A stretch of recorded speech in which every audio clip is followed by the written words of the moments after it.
नमस्कार। तो चलिए आज एक ऐसी आध्यात्मिक यात्रा को समझते हैं जो हजारों सालों में फैली हुई है, एक आत्मा की यात्रा।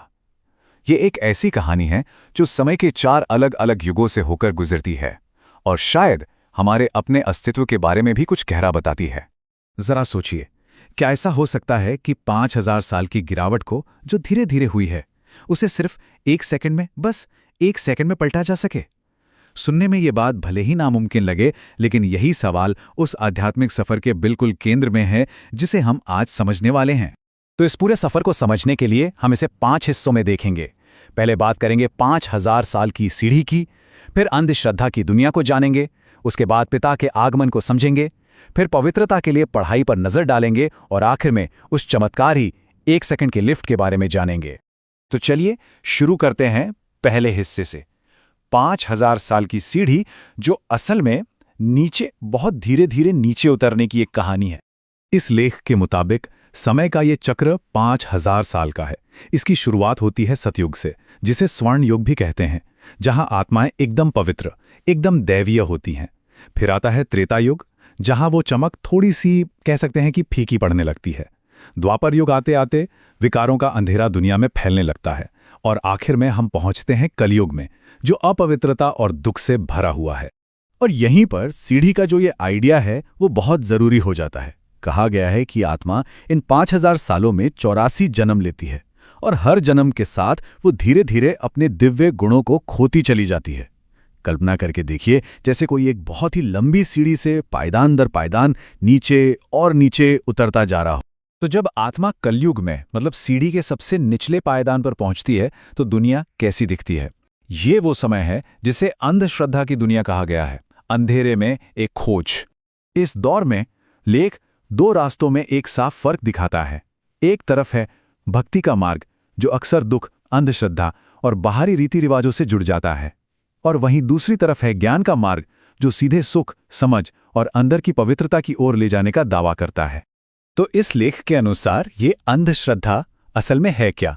इसे इस तरह से समझाया गया है कि ये देवताओं की पूजा करने का वो तरीका है जहां हमें उनकी सच्ची जीवन कहानी या उनके काम के बारे में पता ही नहीं होता। मतलब ये सिर्फ मानना है, जानना नहीं। जब दुनिया दुख और अंधश्रद्धा में पूरी तरह डूबी होती है, ठीक तभी इस कहानी में एक बहुत बड़ा मोड़ आता है, पिता का आगमन, एक तरह का डिवाइन इंटरवेंशन। लेख में सीधे तौर पर कहा गया है, जब तुम बच्चे पतित बन पुकारते हो, ओ पतित पावन आओ, तो मुझे पतित दुनिया में, पतित शरीर में आना पड़ता है तुमको पावन बनाने। मतलब ये आगमन सीधे सीधे मानवता की पुकार का एक जवाब है। और बड़ी दिलचस्प बात यह है कि पिता की भूमिका को कई अनोखे तरीकों से समझाया गया है।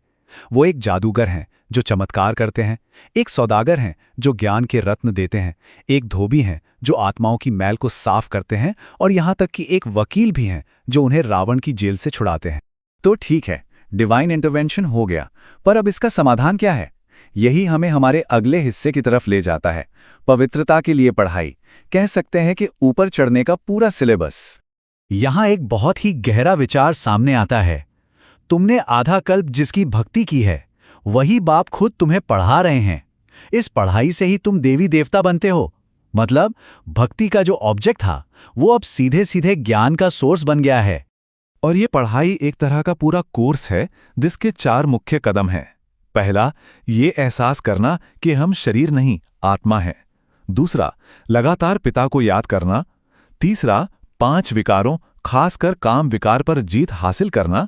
और चौथा, पिता की जो सबसे श्रेष्ठ सलाह है, जिसे श्रीमत कहते हैं, उस पर चलना। और अब हम आते हैं इस कहानी के क्लाइमैक्स पर, वो हिस्सा जो इस पूरी यात्रा को इतना इतना असाधारण बनाता है, 1 सेकंड के लिफ्ट, यानी याद का चमत्कार। लेख में एक चमत्कारी लिफ्ट का जिक्र है। सोचिए, जहां नीचे उतरने में 5000 साल लग गए, वहीं ऊपर चढ़ना योग बल से संभव है, यानी सिर्फ एक शक्तिशाली याद की ताकत से। ये कोई फिजिकल चढ़ाई नहीं है, ये चेतना का एक पल में ऊपर उठना है। तो कितना समय लगता है इसमें? सिर्फ 1 सेकंड। 5000 साल के पतन के बाद मुक्ति बस एक पल में मुमकिन है। और उस एक सेकंड में होता क्या है? लेख के मुताबिक सच्ची याद के उस एक पल से ही जन्मों जन्मों के पाप कट जाते हैं। आत्मा सतोप्रधान बन जाती है, यानी अपनी मूल एकदम पवित्र अवस्था में लौट आती है और उसे जीवन मुक्ति का अधिकार मिल जाता है। तो इस पूरे चक्र को एक खेल की तरह भी बताया गया है। क्या कमाल का खेल है ना? 5000 साल तक धीरे धीरे सीढ़ी से नीचे उतरना और फिर बस 1 सेकंड की लिफ्ट में वापस टॉप पर पहुंच जाना।